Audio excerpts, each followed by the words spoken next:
Welcome to Impact. I'm Anna Ukar. This episode is all about shifting perceptions. Hip-hop was born in the streets in the South Bronx in the early 70s. And now, more than 40 years later, a Southern California school is bringing the art form from the streets into the classroom. Take a look.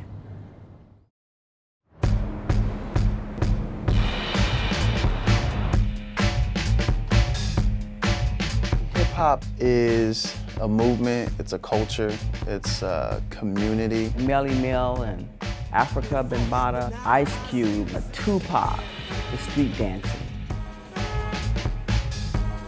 It's a voice, it's a culture, it's a lifestyle. Hip-hop is art, dance is art.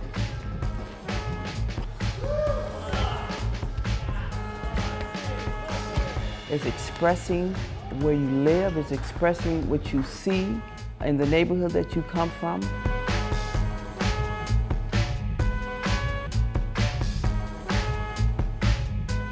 Community, love, peace, and bringing all kinds of race together.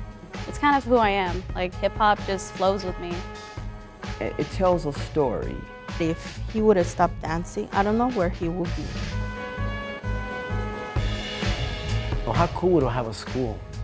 How come we don't have a center where we can come and practice and call it our own?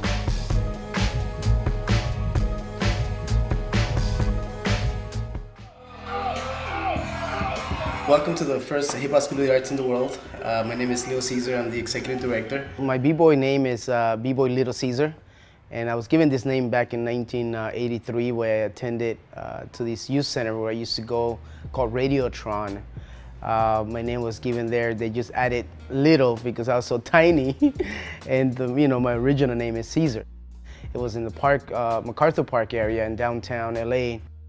A lot of kids from Central America, African Americans. It was just from all sorts of life coming into this facility. It was just a lot of families that were immigrating to the United States because of the war happening in El Salvador, and I was one of them.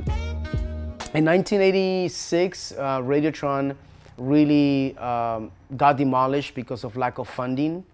And because of that lack of funding, everyone who was used to go to the Radiotron went back to the streets. We were no longer dancing. It was mainly, we were just running for our lives. He used to be a kid who used to get in trouble a lot. And the dancing kept him, focused on what he wanted to do. So I think that if he would have stopped dancing, I don't know where he would be. In the 90s, we started to dialogue about, how cool would it have a school? How come we don't have a hip-hop school?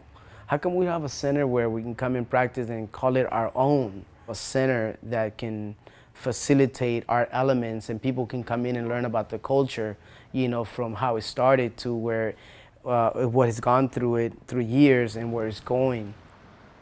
He had a vision, and then it was a dream, and that he used to say, if I'm able to help people like they helped me when I was at the youth center, how cool it would be to have that. So I'm here. That's what Hip-Hop School of Art came into the picture. Shoot straight down. Your right center, so you don't fall. Our mission statement is to provide a unique technical trade program to transform each student's creative energy through marketable skills, through education, guidance, and self-expression. A lot of the kids, they all love hip-hop. They all, some shape or form, they love the elements of the culture. If they come in here and we're able to guide them and bring education and guidance through a curriculum, they're here with us versus being out there in the streets.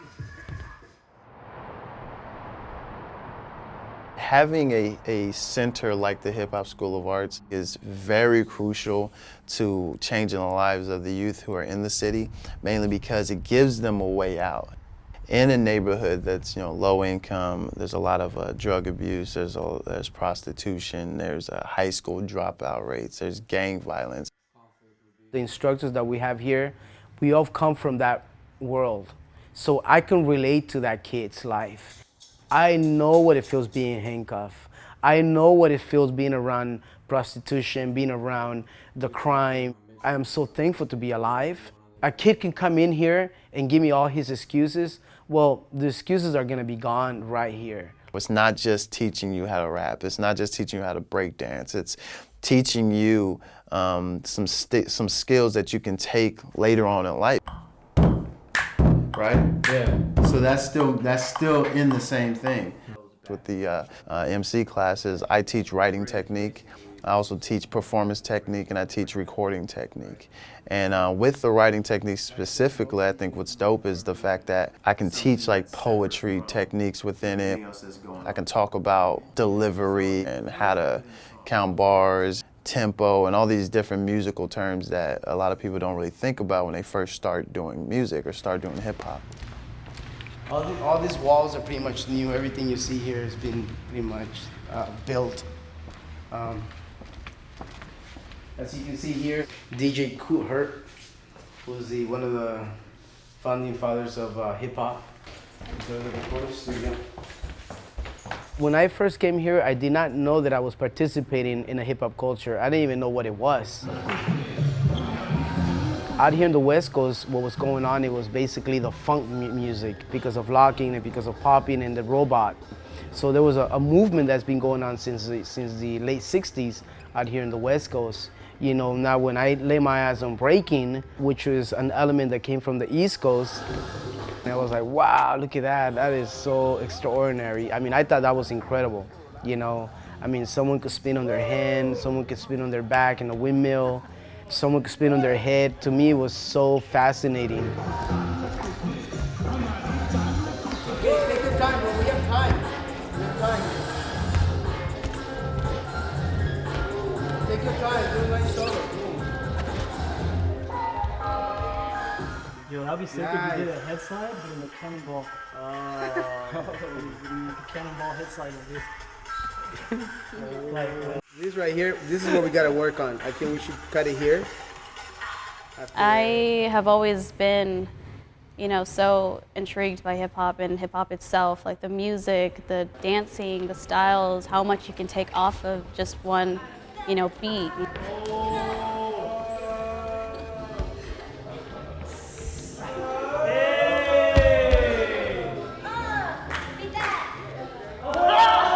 It helped me come out of my shell a lot, you know, like I was always kind of really like in my own little cocoon.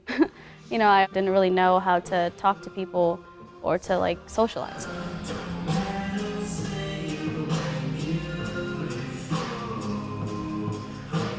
Hip hop has actually saved me a lot.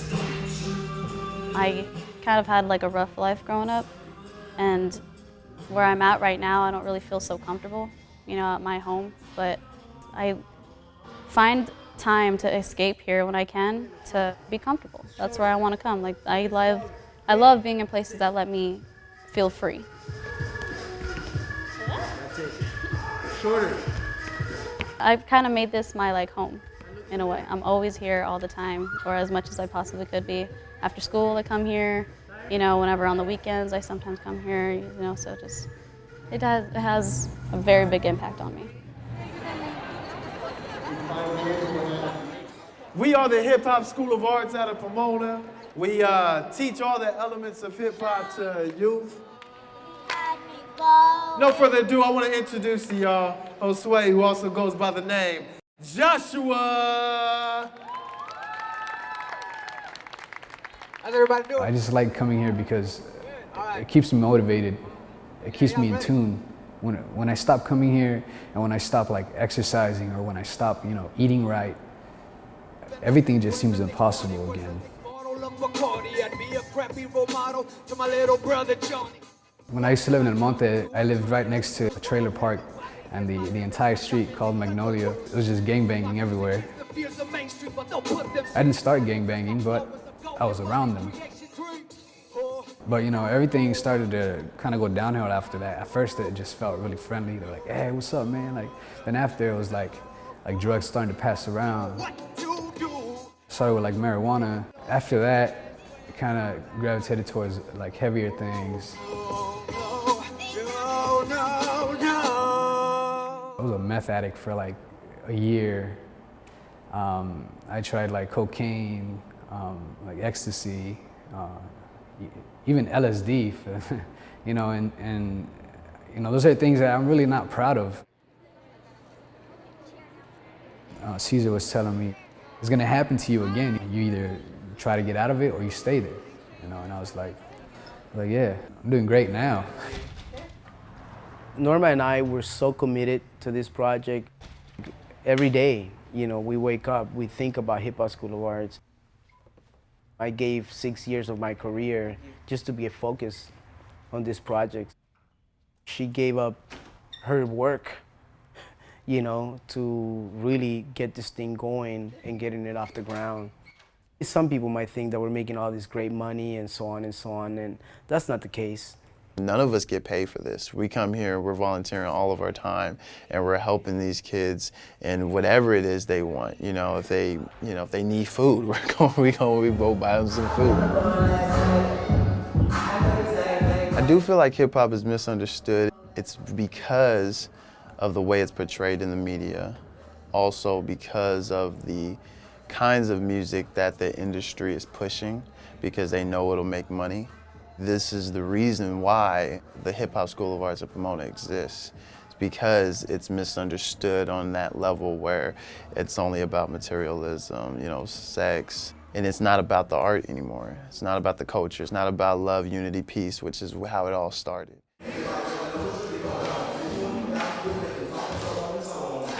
Hip hop is for change, to make things better. Here we go again, you know, hip hop reinvent itself, and we're here servicing the community. We're an after-school program for the moment, so we see this Hip Hop School of Arts in the future be an accredited school. I think this is what I was designed to do, you know, and I'm glad that I chose that too.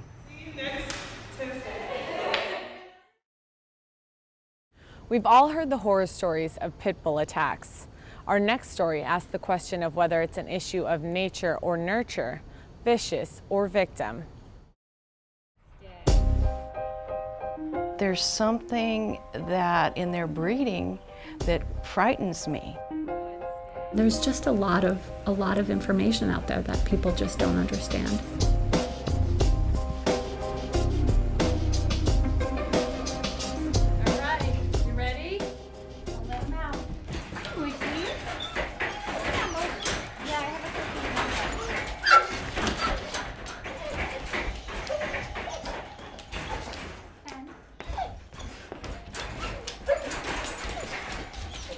We work on owner support, so when we adopt out dogs, we support them through their entire adoption process.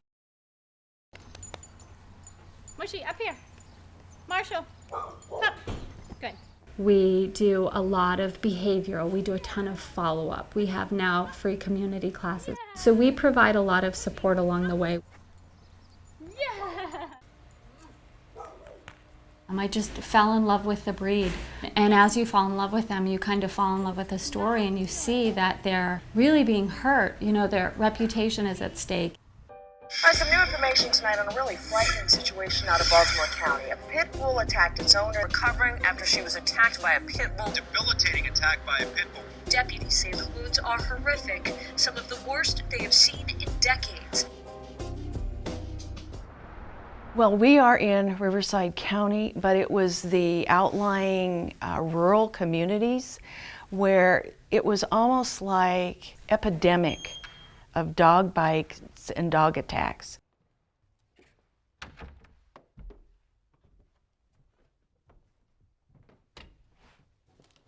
They bite like a shark, where they grab and rip and tear. So if you get a bite like that, you're more likely to be harmed very, very badly. And I do not believe the media is sensationalizing this. After the first incident I was in, I thought, well, maybe it's just an isolated incident. But the second one that I was in, with the woman being mauled in the frenzy attack, I went, man, there is something wrong here. Pit bull controversy, pit bull sterilization law gets go ahead. We have that right to own animals. We have that right to do that, so it's not up to me to say, but it is up to me to educate the public in the sense that if you have a dog like this, that if it kills somebody, you will be held responsible for that death.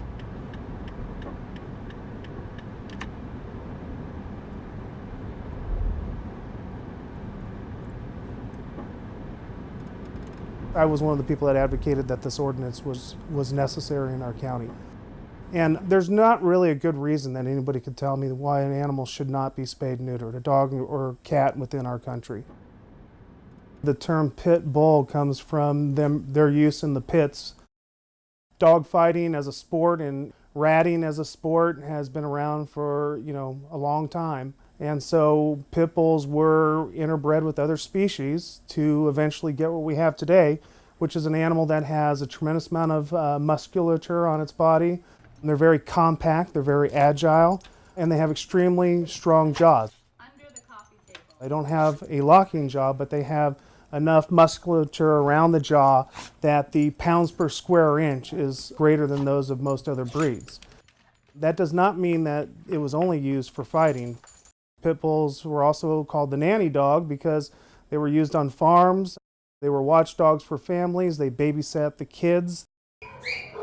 There is a current state law in place that does not allow for any city, any municipality, to ban a specific breed of animals within their jurisdiction. So based on that, the only thing the law does allow you to do is with findings that you can essentially have an ordinance in place or a municipal code that requires a certain breed of animals based on those findings to be required to be spayed and neutered. Here at Riverside County, we offer services to the community. Obviously, we have our basis in rabies control activities, so we impound animals, pick up strays, but we also have 2 public spay-neuter clinics. Good morning, everybody. How we doing? Good morning. What do we got going on? The benefits of spaying and neutering are, the main reason is that the animals are no longer capable of reproducing. The only real effective way to reduce the impounds, the number of animals that come into shelters, is by preventing them from reproducing in the first place. In our shelters, this is being Riverside County, the most frequent impounded animal or breed of animal are pit bulls.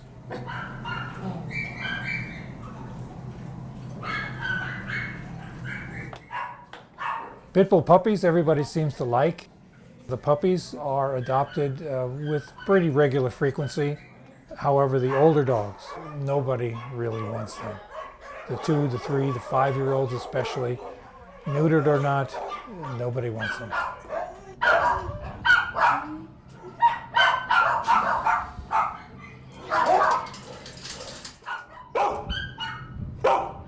It's California's most popular dog. You'll find that at all the shelters throughout the state. What's important is not only spay and neuter and the wellness care that comes with that, vaccinations, identification is important, socialization. I don't think eradication of a breed is a solution. I think education and people understanding how to treat their animals. I think it's just important to start talking about these dogs as individuals, as opposed to the blanket statements about how they are ... I've definitely met some dogs that were not really my style, but my personal dogs, they're just sweet and soft and sensitive. Bless you, Mushy. And they love people, and they're very tolerant and eager to please. Thanks, Mushy. Thanks.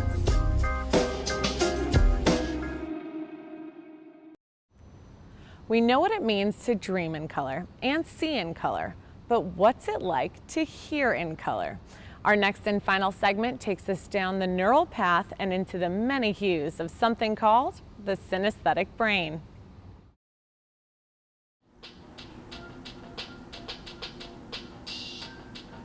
I've been making beats since I was 14 years old.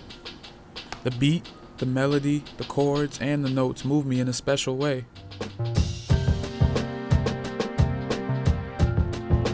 But not just based on how they sound, but how they look. When I listen to music, I see colors in my head.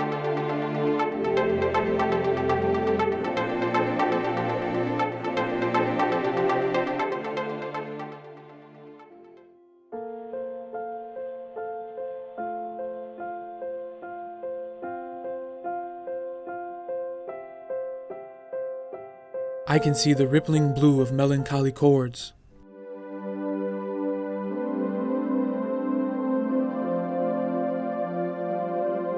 or the subtle twinkle of a bell tree's grace notes. I was very young when I first realized I experienced the world this way. My father would play music in our Jeep during trips to Detroit to see relatives. My mind would burst with colors to the songs he would play, especially one song in particular, Rocket Man by Elton John. It was shades of red, orange, and yellow, like a sunrise. There are other people like me who see colors in their mind when they listen to music, while others experience it projected like a real-life fantasia. This unique blending of the senses is called synesthesia.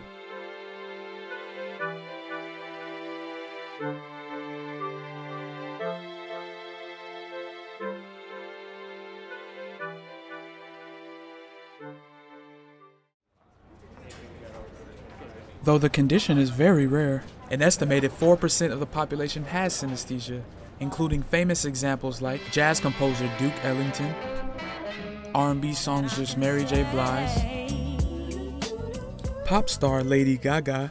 When I write songs, I hear melodies and I hear lyrics, but I also see colors. I see sound like a wall of colors. And hip-hop virtuoso Kanye West. If something is really loud, say if it's an instrument that's red, for instance. And when I mean red, I don't mean red meaning in real life. I'm talking about the colors that the sound makes that I see in my head. Seeing the pulse of music is fascinating, but what exactly is going on in my head when it happens?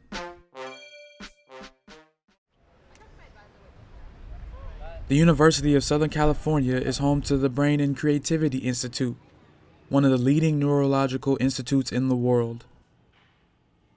Scientist Kingston Mann explains what synesthesia is and what is going on in the brain of those who experience it.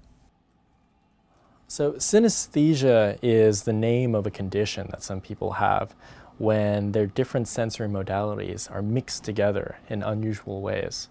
So for instance, somebody can see a number or a printed letter or a word, and even though it'll be black and white, black text on a white page, they'll see it as having color.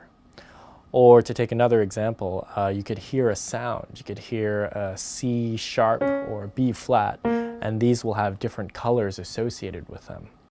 So scientists have an educated guess or a hypothesis of what's happening in the brains of synesthetes. They think there are just extra connections connecting different parts of the brain that are normally responsible for different things, such as processing numbers or processing colors.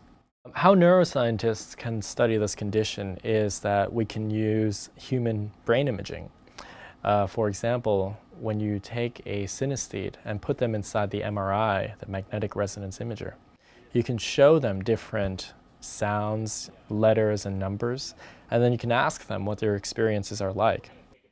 We can actually look into their brain and map out where there is more activity or less activity.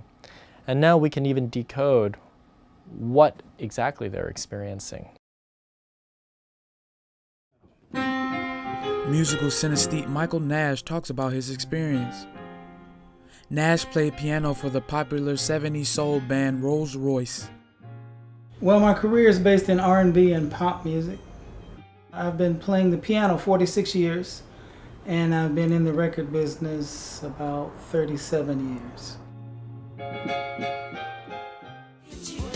I did the soundtrack to the movie Car Wash. And We all had big afros then, so that was a long time ago.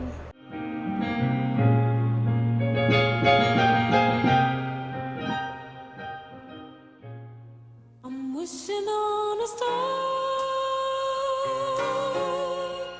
to follow where you are. I'm wishing on a dream.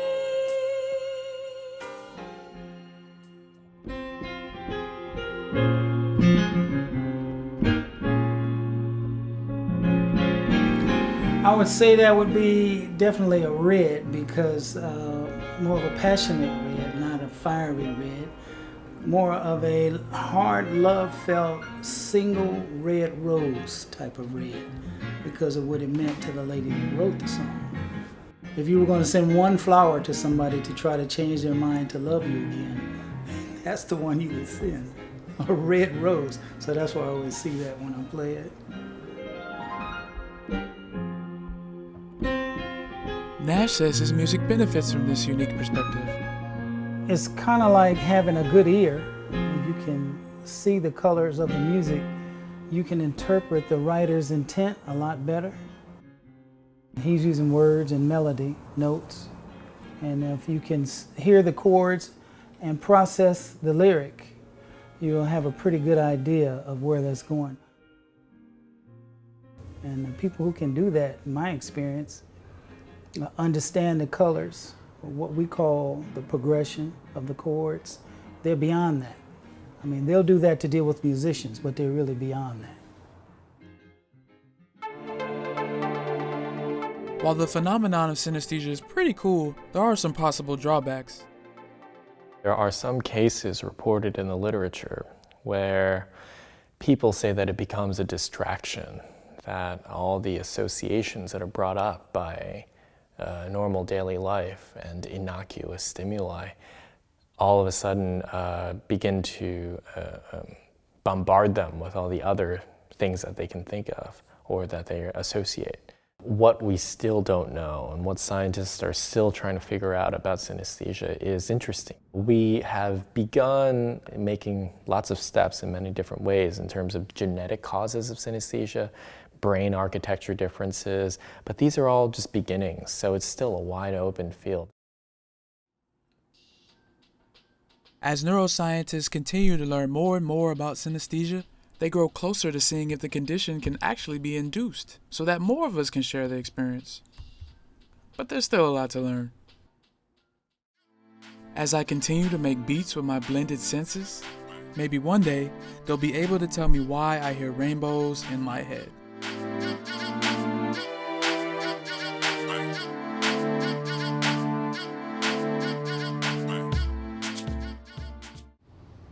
That's it for this edition of Impact. Be sure to check out all of our episodes at uscimpact.org. Now, let's take a look at some of our upcoming stories.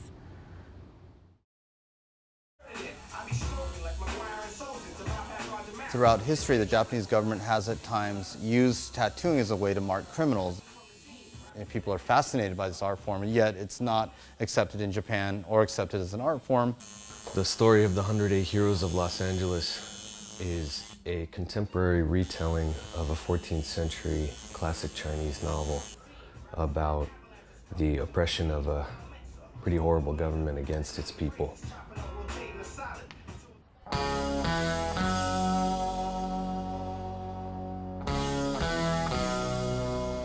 They were true stylists. These were people that were, the car was about design first and function second. I think that Southern California is the Egypt of cars.